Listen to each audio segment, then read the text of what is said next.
oggi preparo suristeddu di Dorgali. Preparo la sfoglia con la pasta suita. Esiste, per quanto riguarda suristeddu di Dorgali, la pasta suita si possono preparare con la pasta suita e con la pasta ciambella. La pasta ciambella sarebbe una frolla, mentre la pasta suita è una pasta che rimane più elastica e più fitta. Gli ingredienti che mi occorrono per questa sfoglia sono mezzo chilo di semola rimacinata di grano duro, una bustina di lievito, quello per i dolci, 100 g di strutto, la scorza di un limone, 3 uova e 100 g di zucchero. Per quanto riguarda il ripieno, esiste una versione con il miele e dopodiché esiste la versione con la saba. Io preparo appunto quella con la saba. Me ne serviranno 500 g di saba, mezzo litro d'acqua, 50 g circa di semola fine o grossa, va benissimo comunque, e tanta scorza d'arancia. Io sto utilizzando la scorza d'arancia, quella essiccata. Se usate le arance fresche, mettete la scorza di almeno 5 arance. Non metto zucchero nel ripieno, anche perché c'è la saba che è tanto dolce. Sto usando la saba di mosto di vino. Inizio subito a preparare il ripieno, perché ci vorrà un bel po' di cottura. Vado a versare la saba dentro una pentola.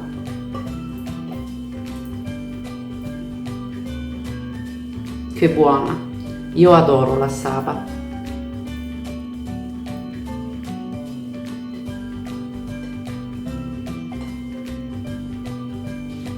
Quindi la saba dentro una pentola, il mezzo litro d'acqua,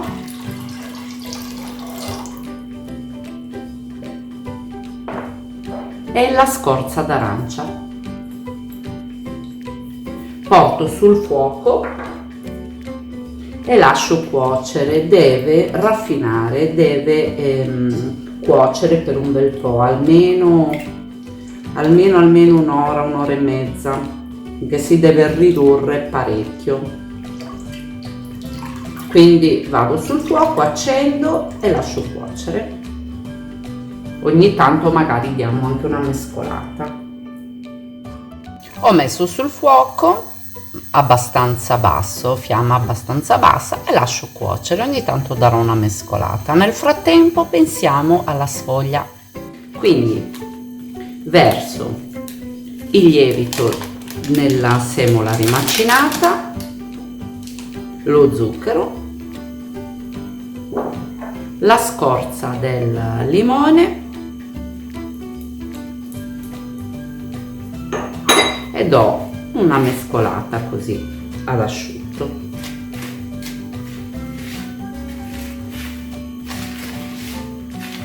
Dopodiché verso le 3 uova nella semola e anche lo strutto e comincio a lavorare. Dobbiamo lavorare per un bel po', dobbiamo avere una sfoglia, un impasto bello liscio.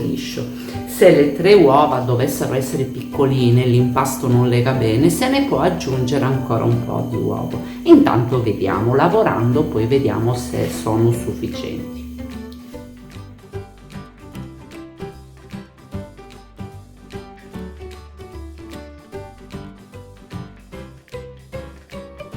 Quando la ciotola è pulita, perché gli ingredienti si sono raccolti fra loro, vado a mettere sul tavolo e lavoro bene sul tavolo. Bisogna lavorare almeno un quarto d'ora. Dobbiamo avere un impasto bello liscio.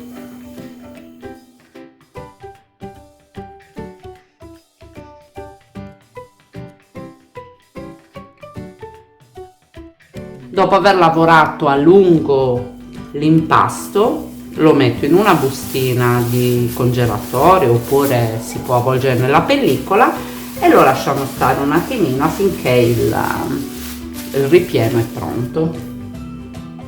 Intanto il ripieno sta bollendo e lasciamo cuocere. Intanto il ripieno continua la sua cottura, pian pianino si sta riducendo.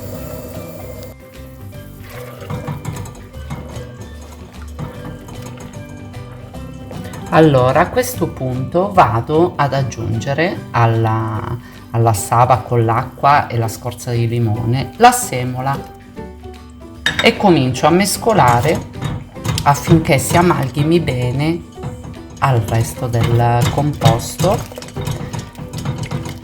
e pian pianino facciamo addensare ancora un po'. Per evitare la formazione di grumi mescolate bene anche con una frusta.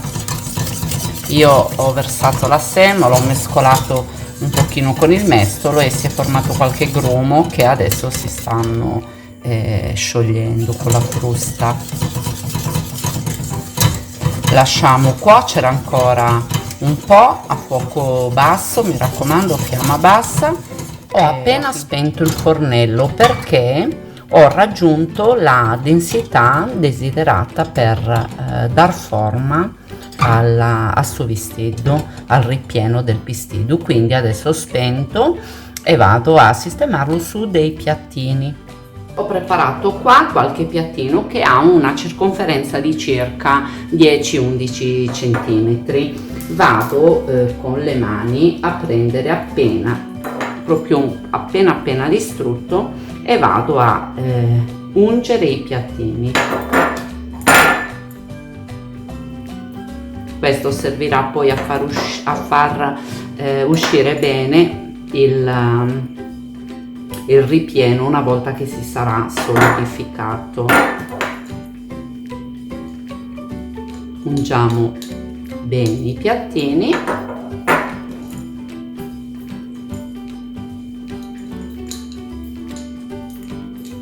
Eccoci qua.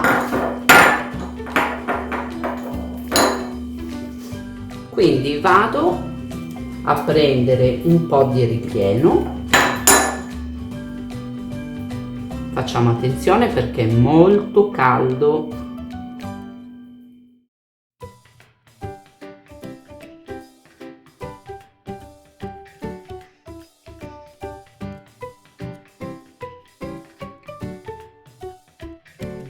Il ripieno deve raffreddare completamente prima di preparare il suo vestito.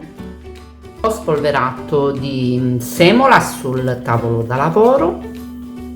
Vado a prendere un pezzo di impasto e inizio a preparare i spestillos. Metto un po' di semola anche sulla pasta e inizio a tirare una sfoglia.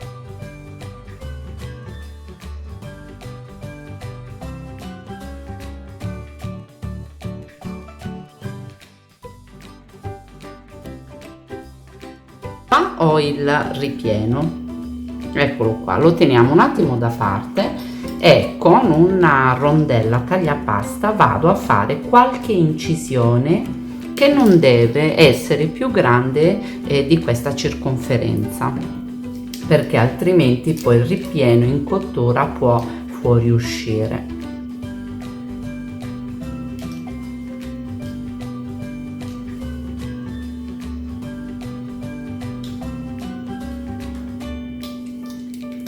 Volendo possiamo fare qualche decorazione con qualche pinzetta.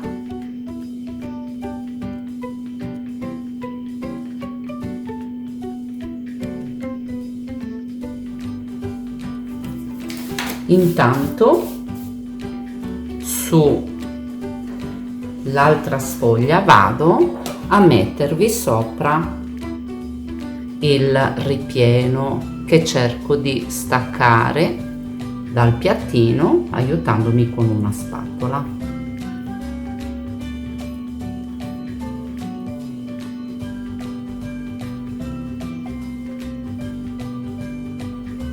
Lasciamo una forma bella tonda .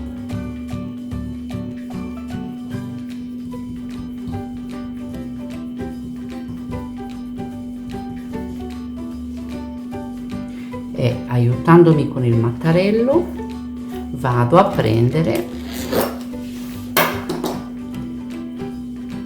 l'altra sfoglia che poi vado a sistemare sopra, così sistemiamo bene, schiaccio bene i bordi per chiudere.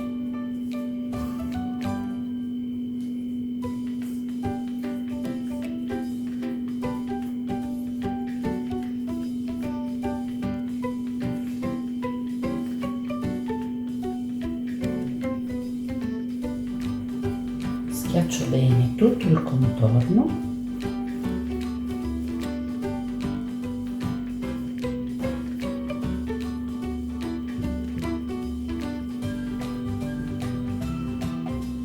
Prima di andare a tagliare,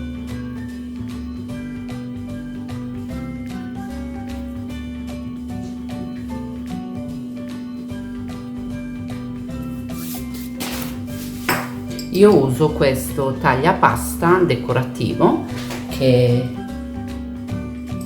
eccolo qua, che avevo acquistato tempo fa. Taglio il contorno lasciando circa 1 centimetro .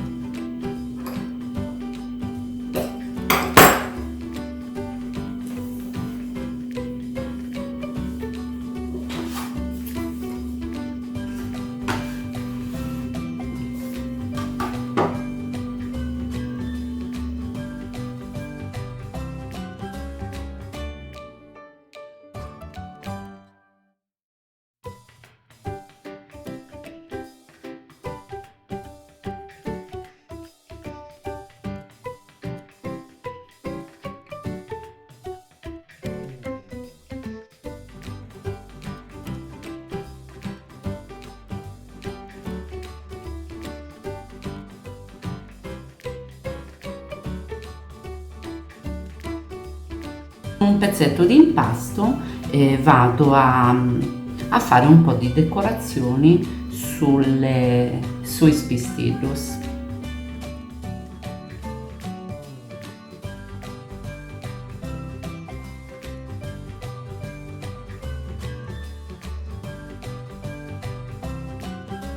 Per far sì che le decorazioni aderiscano bene, vado a bagnare con l'acqua, mi aiuto con un pennellino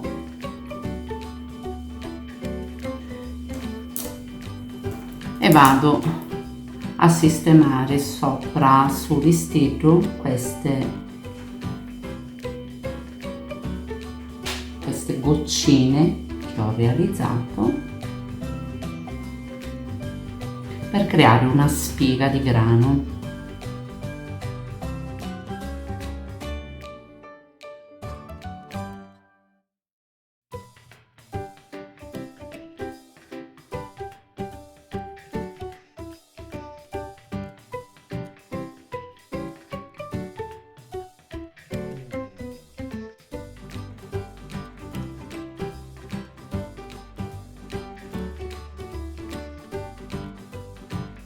Ho decorato un pochino la superficie dei spistillus e quindi possono andare in forno preriscaldato 160 gradi per circa 20-30 minuti. Controllate perché i forni non sono tutti uguali e potrebbero cuocere un pochino prima o un pochino dopo. Devono essere comunque dorati. Sul vistillo l'ho tolto dal forno dopo circa 20 minuti, eccoli qua, belli e soprattutto buoni. Uno si è un pochino aperto in cottura, ma può succedere. Ecco, sul vistillo è pronto. Sono molto belli, profumatissimi, non vedo l'ora di assaggiarli. Vi faccio vedere da vicino. Belli, carinissimi proprio. Questo è quello con la spiga di grano, un po' laboriosa da fare, però dà molta soddisfazione. Questo si è rotto in cottura, è fuoriuscito il ripieno e si è rovinato un po', vuol dire che assaggerò questo. Prima di tutto assaggerò quello rotto. Se questo video vi è piaciuto mettete un pollice in su, mi raccomando, iscrivetevi e condividete il più possibile con i vostri amici, così mi aiuterete a far crescere questo canale. Sotto in descrizione vi lascerò tutti gli ingredienti per provare a casa a realizzare il suvistillo di Dorgali.